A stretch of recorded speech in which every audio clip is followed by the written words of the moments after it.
Hey everyone, this is Carbonite bringing you a premium match once again from our premium locals. This time we have the finals of the tournament, and we have NLK on the left, played by Tim, and we have Eradicators on the right, played by Reese.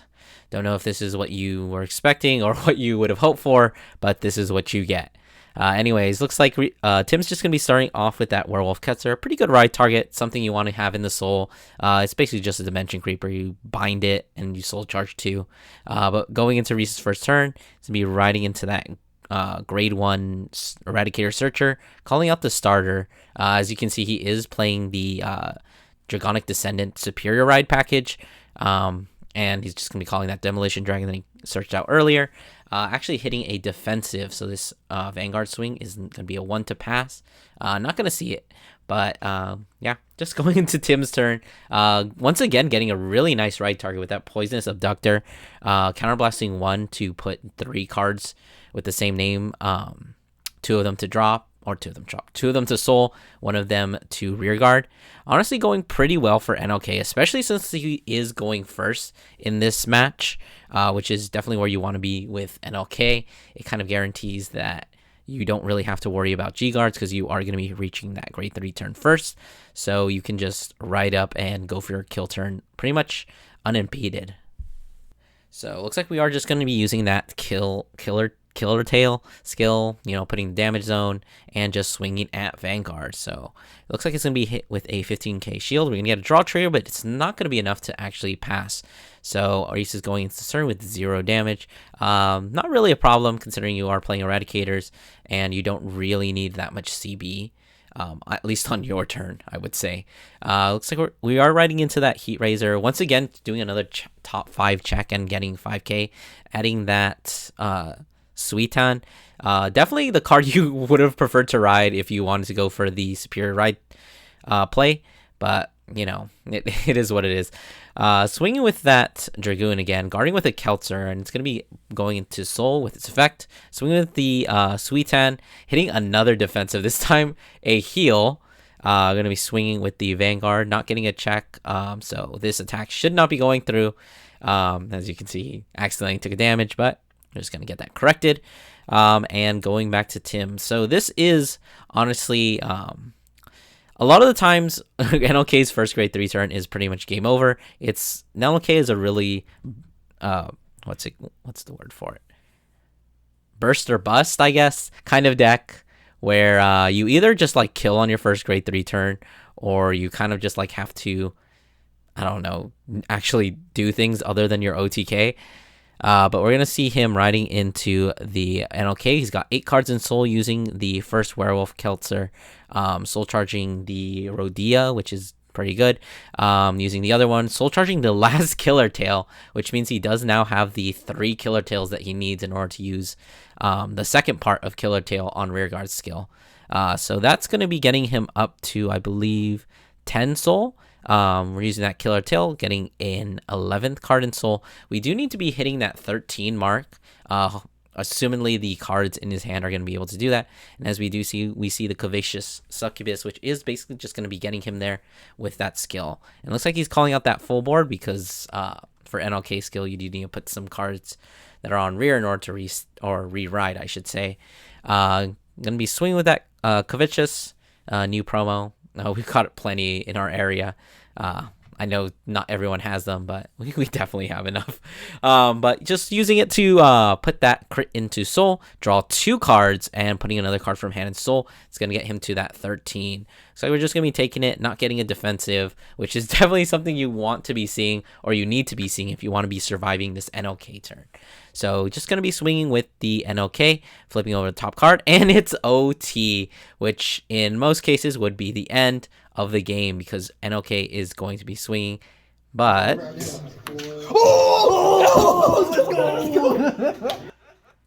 as you can see, an first damage OT is going to be prologuing the game as well as my suffering. Anyways, so that the OT on Reese's side pretty much just shuts down this turn. Kind of makes it impossible for NLK to actually win this turn. So he is going to have to drag the game out. Looks like we are just going to be rewriting, probably writing down, just because since you can't kill them, you might as well deny their stride. And as we saw, we did Soul Charge the Rodea earlier, which is your optimal ride down target because it does get an extra 1k for every single card in the soul. And I believe now we are sitting at, that is 15, 17? 17 or whatever. Who cares, honestly? Because we're just going to be putting it there. Using Covetous to just countercharge soul in another card. I believe that is 18 now. So that's plus 18. So the Vanguard will be at 23. And get a drive check. Let's check another blank. I think that was another Poisonous Abductor. So moving back to Reed's. My avatar. Yeah, he told me to leave that in. You're welcome, everyone. Anyways, we're going to be just riding into that Draconic Descendant. Proccing the skill of the grade 2, since Descendant did ride over it, it does get all the skills before it gets placed. So any on-place skills of an Eradicator it rides over, it's going to be getting. So just filtering out, checking the top 5. This time taking an Unruly Dragon and just adding it to hand. Discarding a card that... who cares, honestly? But anyways... using the Descendant skill to actually bind the Covetous Succubus doesn't really matter that much. It is like a 10k shield when it intercepts. But for the most part, Narukami is just like really good at messing with the board. But as you can see here, we did just call out a full board, including that Cho-Oh, before realizing that actually the Vanguard is 23 and Cho-Oh doesn't even hit. So we're just going to be swinging at the Vanguard, hoping for some drive checks. We see a sweep command, a second sweep command. Since the attack didn't hit, we actually got to use Descendant skill to counterblast 1 and discard a card and restand the Vanguard. And then we get to swing again. This is still a 1 to pass, and we see another Draconic Descendant. So it looks like we're going to be passing this turn with dealing no damage, which is not really great, but at the same time, you're against NLK, and you do leave them at 1 CB, so their options are pretty limited. So it looks like we are actually going to be riding into the Hope on Damp, and if you remember from last turn, there were 18 cards in Soul, so riding the Hope on Damp puts the Rodea back in the Soul, making it 19 cards in Soul, which is, of course, just 1 short of activating the Hope on Damp skill. So something interesting here, something you don't see very often. Dark Irregular is actually striding. That is a stride card that I did not bother to look up because I don't care, and I will wager to bet you don't care either. Anyways, it's just going to retire Unruly and get an extra drive check or whatever. Just going to swing at the Vanguard. It's going to get hit with that Elementario. Swinging with the Abductor, I believe, into the Vanguard. And looks like we're just taking it. The third sweep command going to the damage zone.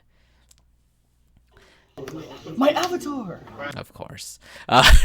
Anyway, just riding into that sweep command, using its skill to bind the Abductor, getting your Axel marker, and drawing a card off it, of course. Discarding for stride, because now that your opponent stayed on grade 3, you can actually stride. Going into that exterminate.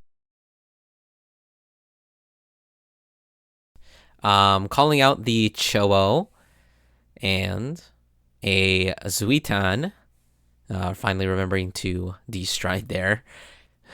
Calling out another grade 1 searcher. Just trying to fish around.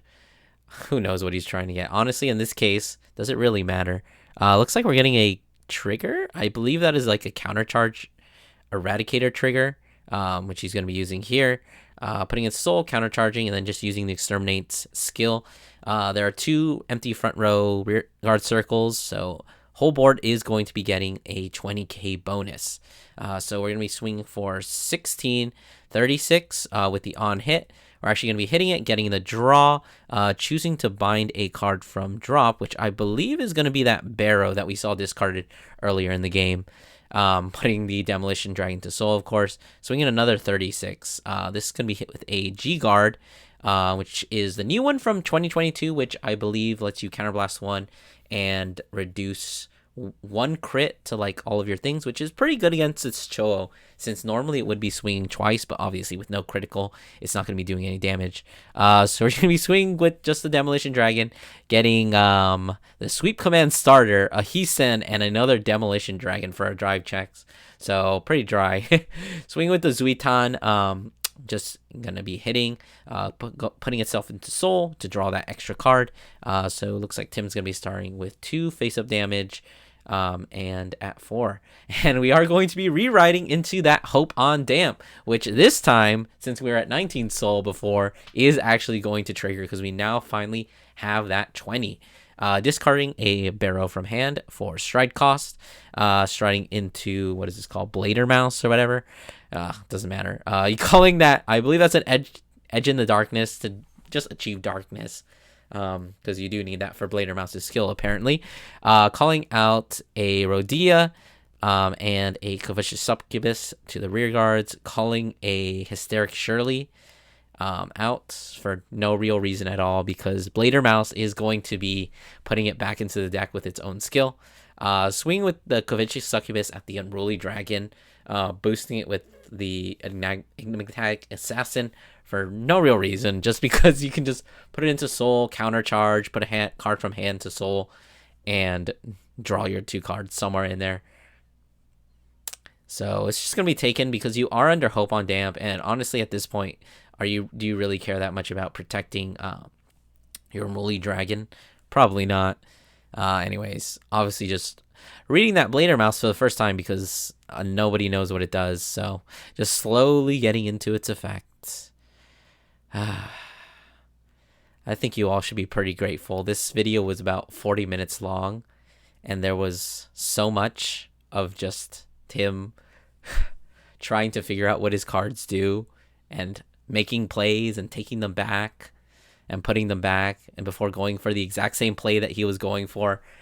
And you don't have to watch any of it because I know how to edit. You're welcome.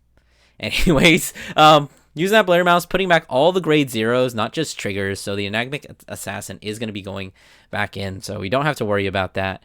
Not that we probably are, but anyways, looks like we are just going to be G-guarding this Vanguard swing, using once again another new G Guardian from 2022.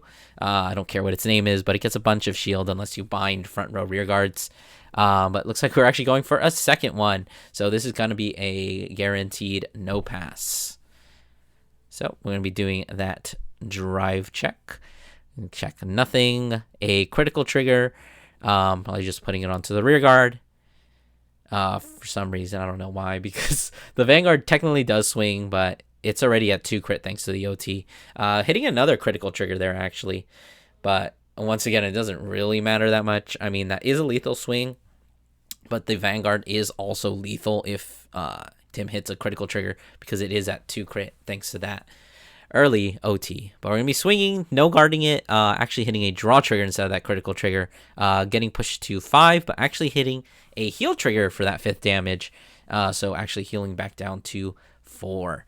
That Rodea is going to be swinging pretty big, but we can just PG that. Discarding the Hisen, and thanks to the Hope on Damp, we do have to guard with 2 more cards. So it looks like we're getting with the Sweep Command starter as well as the Demolition Dragon. So rewriting into the Sweep Command, getting another Axel. Sweep Command, pretty decent here. You are at 4. You're at that limit break 4, so you can actually use its skill. Soul Blast 1, bind the front row, push up the thing in the back. Soul Blast 1, Counter Blast 1, bind the other front row, and get an Axel marker. Although at this point, you really don't need it. NLK kind of missed its mark. It didn't get its OTK off, and you're Narukami, so you're kind of already steamrolling. So at this point, the game is pretty much won. We're just going to be calling out a bunch of units. Calling out that Unruly Dragon thanks to the Sweep Command. Just going into Demolition Dragon again, using a skill, Soul Blasting, drawing 2 cards, and getting a bunch of power after calling out our rear guards. So it looks like we're just going to be calling an Unruly Dragon. Oh my god, just play your cards, please, Reese. Sweet 10, and moving up that Demolition Dragon and calling a Heat Razor. And of course, almost, let's see. Yeah, almost done. There we go. Heisen and a critical trigger. Almost forgetting to use the Demolition Dragon skill, but remembering to use it here and giving that extra 20k swing with the Cho-Oh. Honestly, you have so many attacks here. It's pretty much over. Cho can restand. You still have so many more attacks. 6, 7 more attacks going. And honestly, NLK is pretty much out of steam at this point. There's no way he can guard this. So that is going to be it for the match. So I hope you guys enjoyed. Go ahead and do all that YouTube stuff. Like, comment, subscribe, and I will see you guys in the next one. Such a big crowd. I feel like I'm famous. And no one knows me. Such